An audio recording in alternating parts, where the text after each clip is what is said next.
Hello views, நான் அன்பறிவு. இன்றைக்கி இந்த பகுதியில் நம்ம பார்க்க போகிறது admission notification 2024-25 Madurai Kamarajar university அதிலிருந்து யூஜி அண்ட் பிஜிக்கான ஆன்லைன் அப்ளிகேஷன் வந்து ஓப்பன் பண்ணிட்டாங்க. மதுரை காமராஜர் யூனிவர்சிட்டியோட வெப்சைட் பார்த்தீங்கன்னா mkuniversity.ac.in. இதான் வந்து மதுரை காமராஜர் யூனிவர்சிட்டியோட வெப்சைட்டு. நீங்கள் வெப்சைட் போனனாலே உங்கள் ஃபஸ்ட் ஒருத்தனே உங்களுக்கு இம்பார்ட்டன்ட் நியூஸ் சொல்லிட்டு அப்படி கொடுத்துருப்பாங்க. அதில் உங்களுக்கு வந்து UG and PG program online applications 24-25 இருக்குது. அதை நீங்கள் கிளிக் பண்ணிங்கன்னா உங்களுக்கு டேரெக்டாக அட்மிஷன் பேஜுக்கு உங்களுக்கு போயிடும். சரிங்களா, உங்களுக்கு அட்மிஷன்ஸ் பேஜில் உங்கள் ஃபஸ்ட்டு வந்து அப்ளை நவ் இருக்குது. தென் அதுக்கப்புறம் டவுன்லோட் பாஸ்போர்ட்ஸ் இருக்குது. உங்களுக்கு என்னென்ன கோர்சஸ் இருக்குது, கோர்ஸ் ப்ரோக்ராம்ஸ் இது மாதிரி வந்து தனியாக உங்களுக்கு எதுவும் மென்ஷன் பண்ணல. உங்களுக்கு கீழவும் சொல்லி பார்த்தீங்கன்னா உங்களுக்கு ஒவ்வொரு UG PG and diploma and integrate ப்ரோக்ராமுக்கு நீங்கள் அப்ளை பண்ணுறது தான் உங்களுக்கு தனித்தனியாக கொடுத்துருங்களே தவிர உங்களுக்கு வந்து தனியாக ப்ரோக்ராம்ஸ் வந்து ஆப்ஷன்ஸ் இல்லை. நம்ம பாஸ்போர்ட்ஸில் கம்ப்ளீட்டாக கோத்ரூ பண்ணிவிட்டு அதுக்கப்புறம் நம்ம வந்து எப்படி அப்ளை பண்ணுறது எப்படின்னு சொல்லிட்டு நம்ம பார்த்துருவோம். உங்களுக்கு பாஸ்போர்ட்டிக்ஸில் உங்களுக்கு ஃபஸ்ட்டு காலேஜை பற்றி உங்களுக்கு டீட்டெயில்ஸாக உங்களுக்கு கொடுத்துருக்காங்க. காலேஜஸ் வந்து எந்த இயரில் ஆரம்பிச்சாங்க, என்னென்ன ப்ரோக்ராம்ஸ் இருக்குது, என்ன ரேங்கிங்கில் இருக்கிறாங்க, யார் அலுமினி, இதுமாதிரி வந்து ஃபுல் டீட்டெயில்ஸ் வந்து ஃபஸ்ட் இடத்துல கொடுத்துருக்காங்க. உங்களுக்கு மதுரை காமராஜ் யூனிவர்சிட்டியில் பொறுத்த வரைக்கும் உங்களுக்கு பிஜி ப்ரோக்ராம் வந்து என்ட்ரன்ஸ் லெவலாக உங்களுக்கு வந்து சில ப்ரோக்ராம்ஸ் இருக்குது. அது நான் என்ட்ரன்ஸ் எக்ஸாமினேஷன்ஸ் மூலிமா இருக்குது. என்ட்ரன்ஸ் எக்ஸாமினேஷன் மூலிமா இருக்கிற ப்ரோக்ராம்ஸ் பார்த்தீங்கன்னா உங்களுக்கு MSc biochemistry, then MSc biotechnology, then MSc chemistry, then MSc earth remote sensing and Jio information technology, then geography, then mathematics and microbiology, physics, then MBA as residential program, then MBA entrepreneurship, then hospital administration, then MCA 2 years course, then MA English, then Master of Physical Education. ஓகேங்களா, இந்த courses எல்லாமே பார்த்தீங்கன்னா உங்களுக்கு entrance examinations மூலிமா. தென் அதே மாதிரி நான் entrance examinations மூலிமா அப்படின்னு பார்த்தீங்கன்னா உங்களுக்கு MSc biochemistry, then microbiology, gene technology, then criminology and criminal justice, then computer science and specialization in data analytics, then MSc electronics and instrumentation, then MSc environmental science, then film and electronic media studies, then genomics, then marine biology, then mathematical economics, then psychology, then visual communication, then MBA tourism and hotel management 5 years integrate courses, later என்ட்ரினா 4 years சொல்லியிருக்காங்க. Then MCom, then MEd, then MA administrative studies, then MA economics, then MA English language studies, then MA French, then MA folk, then MA Kannada, then MA history, then MA journalism and mass communication, then MA linguistics, then MA Malayalam language and literature, then MA philosophy and religion, then MA political science, and MA Sanskrit, MA sociology, MA Tamil, MA Telugu, then MA women studies, and master of library information science. இந்த programs எல்லாமே பார்த்தீங்கன்னா உங்களுக்கு நான் entrance examination. தென் அதே மாதிரி UG ப்ரோக்ராமில் ஓகேங்களா, UG program பார்த்தீங்கன்னா 5 years இன்டெகிரேட் கோர்ஸ் வந்து MBA டூரிசம் ஹோட்டல் மேனேஜ்மெண்ட்.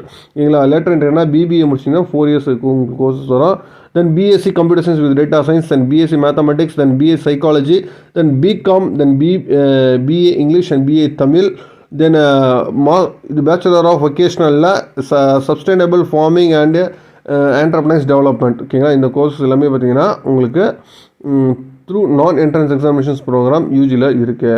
அதே மாதிரி உங்களுக்கு வந்து சர்டிஃபிகேட் டிப்ளமோ ப்ரோக்ராம் பார்த்தீங்கன்னா உங்களுக்கு சர்டிஃபிகேட் கோர்ஸ் வந்து லிங்குவிஸ்டிக்ஸ் அண்ட் மலையாளம், சான்ஸ்கிரிட், தெலுங்கு, இதில் சர்டிஃபிகேட் கோர்ஸ் இருக்குது. அதேமாதிரி டிப்ளமோ கோர்சஸ் பார்த்தீங்கன்னா சேம் லிங்குவிஸ்டிக்ஸ், மலையாளம், தெலுங்கு, இதில் வந்து டிப்ளமோ கோர்ஸ் இருக்குது. தென் ஹையர் டிப்ளமோ வந்து ஃப்ரெஞ்சில் இருக்குது. தென் பிஜி டிப்ளமோ வந்து industrial metal finishing, then PG diploma in scientific yoga, meditation, holistic health இருக்குது. தென் சித்தனிக ஃபிலோசஃபி இருக்குது. Then GIS remote sensing applications, இது எல்லாமே பார்த்தீங்கன்னா உங்களுக்கு வந்து சர்டிஃபிகேஷன்ஸ் டிப்ளமோ கோர்சஸ்க்கான கோர்சஸ் வந்து அவைலபிளாக இருக்குது. தென் ஒவ்வொரு கோர்ஸ்க்கான எலிஜிபிலிட்டி என்ன அப்படின்னு சொல்லிட்டு ஃபுல் டீட்டெயில்ஸ் வந்து கொடுத்துருக்குறாங்க. உங்களுக்கு பிஜி கோர்சஸ்க்கு வந்து உங்களோட ஸ்பெஷலைசேஷன் செக் பண்ணிக்கோங்க. அது உங்களுக்கு எலிஜிபிலிட்டி இருந்தால் மட்டும்தான் நம்ம அப்ளை பண்ண முடியும். கம்ப்ளீட் பாஸ்போர்ட்ஸ் கோத்ரூ பண்ணிக்கோங்க, எலிஜிபிலிட்டி செக் பண்ணிக்கோங்க. தென் அதே மாதிரி உங்களுக்கு பிஜி கோர்சஸ்க்கான எலிஜிபிலிட்டி கொடுத்துருக்காங்க. என்ட்ரன்ஸ் எக்ஸாம் தனியாக, ஆன் என்ட்ரன்ஸ் எக்ஸாம்ஸ் தனியாக. அதே மாதிரி இந்த சர்டிஃபிகேட் கோர்சஸ்க்கான எலிஜிபிலிட்டி உங்களுக்கு கொடுத்துருக்காங்க, அதையும் செக் பண்ணிக்கோங்க. உங்களுக்கு அப்ளிகேஷன்ஸ் சார்ஜஸ் உங்களுக்கு பார்த்தீங்கன்னா உங்களுக்கு நான் entrance examinations programme UG and பிஜிக்கு வந்து 300 rupees வரும். என்ட்ரன்ஸ் எக்ஸாமினேஷன்ஸ் பிஜிக்கு வந்து உங்களுக்கு 800 rupees வரும் அப்படின்னு சொல்லியிருக்கிறாங்க. ஓகேங்களா, உங்களுக்கு வந்து கம்ப்ளீட் இன்ஸ்ட்ரக்ஷன்ஸ் வந்து ஃபுல்லாக கொடுத்துருக்காங்க. என்னென்ன சர்டிஃபிகேட்ஸ் வேணும், செலெக்ஷன்ஸ் ப்ராசஸ் என்ன, ஓகேங்களா, இது மாதிரி ஃபுல் டீட்டெயில்ஸ் வந்து கம்ப்ளீட்டாக உங்களுக்கு பாஸ்போர்ட்ஸில் கொடுத்துருக்காங்க. ஓகேங்களா, என்ட்ரன்ஸ் எக்ஸாம் சென்டர்ஸ் வந்து மதுரை, சென்னை, பெங்களூர், கோயம்புத்தூர், திருச்சி, சேலம் அண்ட் திருவனந்தபுரம், தென் காரைக்குடியில் உங்களுக்கு இருக்கும் அப்படி சொல்லியிருக்காங்க. தென் ஃபீஸ் ஸ்ட்ரக்சர் டீட்டெயில்ஸும் உங்களுக்கு பேஜ் நம்பர் 25 32 கொடுத்தாங்க சொல்கிறாங்க. நம்ம நெக்ஸ்ட் பார்ப்போம். தென் இன்ஸ்ட்ரக்ஷன்ஸ் வந்து அப்ளை பண்ண இன்ஸ்ட்ரக்ஷன் கொடுத்துருக்காங்க. என்னென்ன சர்டிஃபிகேட்ஸ் உங்களுக்கு தேவை அப்படின்னு சொல்லியிருக்காங்க. SSLC then 12th mark sheets, பிஜிக்கு வந்து consultant mark sheets, then TC, contact certificate, community certificate, income certificate வந்து சப்மிட் பண்ணணும் SC/ST கேண்டிடேட்க்கு. தென் ஸ்பெஷல் ரிசர்வேஷனாக அந்த குறிப்பிட்ட அந்த இதுக்கு நீங்கள் சப்மிட் பண்ணணும். தென் நீங்கள் எலிஜிபிலிட்டி சர்டிஃபிகேட்ஸ் சப்மிட் பண்ணணும். இன்கேஸ் நீங்கள் மதுரை காமராஜ் யூனிவர்சிட்டி இல்லைனா மீதி யூனிவர்சிட்டியில் படிச்சிருந்தீங்கன்னா டெஃபினட்டாக வந்து எலிஜிபிலிட்டி சர்டிஃபிகேட் சப்மிட் பண்ணணும் அப்படின்னு சொல்லியிருக்காங்க. தென் ப்ரொவிஷனல் டெஃபினட்டாக நீங்கள் வந்து at the time of admissions அப்போ நீங்கள் கண்டிப்பாக சப்மிட் பண்ணணும்னு அதையும் சொல்லியிருக்கிறாங்க. ஓகேங்களா? நீங்கள் செலெக்ஷன் தான் அந்த அன்றைக்கே நீங்கள் பேமெண்ட் ப்ராசஸ் பண்ணணும். உங்களுக்கு SC/ST கேண்டிடேட்டுக்கு அட்மிஷன்ஸ் கிடையாது. உங்களுக்கு அப்ளிகேஷன் சார்ஜஸ் உங்களுக்கு ஃப்ரீன்னு சொல்லியிருக்காங்க. தென் ஸ்காலர்ஷிப்ஸ் எலிஜிபிலிட்டி இது எல்லாமே இருக்குது, அதையும் செக் பண்ணிக்கோங்க. ஹாஸ்டல் அக்காமடேஷன்ஸ் இருக்குது அப்படின்னு சொல்லியிருக்காங்க. உங்களுக்கு லாஸ்ட் டேட் பார்த்தீங்கன்னா உங்களுக்கு அப்ளை பண்ணுறதுக்கு வந்து 31st ஓகேங்களா? உங்களுக்கு May 31st வந்து லாஸ்ட் டேட் அப்படின்னு சொல்லியிருக்காங்க. UG அப்ளிகேஷன்ஸ் வந்து 1 வீக் தான் டைம், அப்படி ரிசல்ட்ஸ் வந்து 1 வீக் டைம் அப்படின்னு சொல்லியிருக்காங்க. உங்களுக்கு பிஜியோட என்ட்ரன்ஸ் எக்ஸாமினேஷன்ஸ் பார்த்தீங்கன்னா உங்களுக்கு June 15th and 16th வந்து இருக்கும் அப்படின்னு சொல்லி அதையும் சொல்லிட்டாங்க. இல்லை இதுதான் வந்து கம்ப்ளீட் இன்ஸ்ட்ரக்ஷன்ஸ் சொல்லியிருக்கிறது. தென் ரீஃபண்ட் ப்ராசஸ் அப்படின்னு பார்த்தீங்கன்னா உங்களுக்கு வந்து ஸ்பெஷல் ஃபீ வந்து ரீஃபண்ட் கிடையாது. உங்களுக்கு 100% காஸ்ட் அண்ட் டெபாசிட் வந்து ரீஃபண்ட் பண்ணுவாங்க.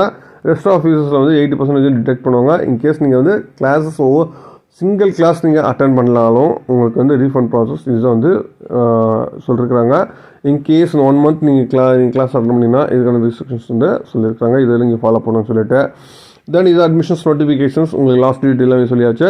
தென் இதுக்கப்புறம் உங்களுக்கு கீழே ஃபீஸ் ஸ்ட்ரக்சர்ஸ் வந்து ஒவ்வொரு ப்ரோக்ராமுக்குமே ஃபஸ்ட் இயருக்கு எவ்வளோ, செகண்ட் இயருக்கு எவ்வளோ, உங்களுக்கு என்னென்ன ஃபீஸ் கலெக்ட் பண்ணுறாங்க, உங்களுக்கு டோட்டல் கம்ப்ளீட் ஃபீஸ் ஸ்ட்ரக்சர்ஸ் வந்து உங்களுக்கு கம்ப்ளீட்டாக உங்களுக்கு கொடுத்துருக்காங்க. இதை நீங்கள் கோ த்ரூ பண்ணிக்கோங்க. எந்த கோர்ஸ் நீங்கள் அப்ளை பண்ணுறதா இருந்தீங்களோ அந்த கோர்ஸஸ் நீங்கள் செக் பண்ணிவிட்டு நீங்கள் அப்ளை பண்ணலாம். ஓகேங்களா? அதை நீங்கள் அப்ளை பண்ணுறதுக்கு முன்னாடி கம்ப்ளீட் பாஸ்போர்ட் நீங்கள் செக் பண்ணிட்டீங்கன்னா உங்களுக்கு செக் பண்ணிவிட்டு நீங்கள் அப்ளை பண்ணுங்கள். நீங்கள் அப்ளை நவ் அப்படின்னு நீங்கள் கொடுத்தீங்கன்னா உங்களுக்கு டேரெக்டாக உங்களுக்கு அப்ளிகேஷன்ஸ் அப்ளை பண்ண ரெஜிஸ்ட்ரேஷன் பண்ணுற பேஜுக்கு போகும். இதில் நீங்கள் வந்து ஸ்டூடெண்ட்ஸ் ஆல்ரெடி நீங்கள் இது பண்ணியிருந்தீங்கன்னா சைன்இன் போங்க. இல்லை ஃபஸ்ட் டைம் பண்ணுங்கள். உங்கள் name, first last number, contact number, mail ID, then password again repeat பண்ணுங்கள். அவங்க ரிஜிஸ்டர் பண்ணிக்கோங்க. அதுக்கப்புறம் நீங்கள் அகைன் சைன்இன் கொடுங்க. நீங்கள் சைன்இன் பண்ணிங்கன்னா உங்களோட மெயில் ஐடி தென் பாஸ்வேர்ட் கேட்கும். இது சைன்இன் பண்ணுங்கள். ஃபஸ்ட்டு உங்களுக்கு பேசிக் டீட்டெயில்ஸ்லாம் என்ட்ரி பண்ணுங்கள். தென் அதுக்கப்புறம் வந்து எஜுகேஷன் டீட்டெயில்ஸ் நீங்கள் என்ட்ரி பண்ணுங்கள். தென் அதுக்கப்புறம் என்னென்ன கோர்சஸ் நீங்கள் அப்ளை பண்ணுறீங்க அந்த கோர்சஸ் கொடுத்துட்டு நீங்கள் டாக்குமெண்ட்ஸ் நீங்கள் அட்டாச் பண்ணணும். அதுக்கப்புறம் பேமெண்ட் ப்ராசஸ்ஸு சரிங்களா? இதுதான் ரிஜிஸ்ட்ரேஷன் ப்ராசஸ். மதுரை காமராஜர் யூனிவர்சிட்டியில் கொடுத்துருக்கிறது. உங்களுக்கு லாஸ்ட் டேட் பார்த்தீங்கன்னா May 31st வந்து லாஸ்ட் டேட் சொல்லியிருக்கிறாங்க. மதுரை காமராஜர் யூனிவர்சிட்டியில் அட்மிஷன்ஸ் எதிர்பார்த்தவங்க இன்றைக்கே அப்ளை பண்ணுவீங்க. மேற்கொண்டு உங்களுக்கு ஏதாச்சும் அட்மிஷன்ஸ் ரிலேட்டட் சந்தேகம் இருந்துச்சுன்னா கமெண்ட் பண்ணுங்கள். மீண்டும் வேறொரு வீடியோவில் வேறு சந்திக்கிறேன். தேங்க்யூ.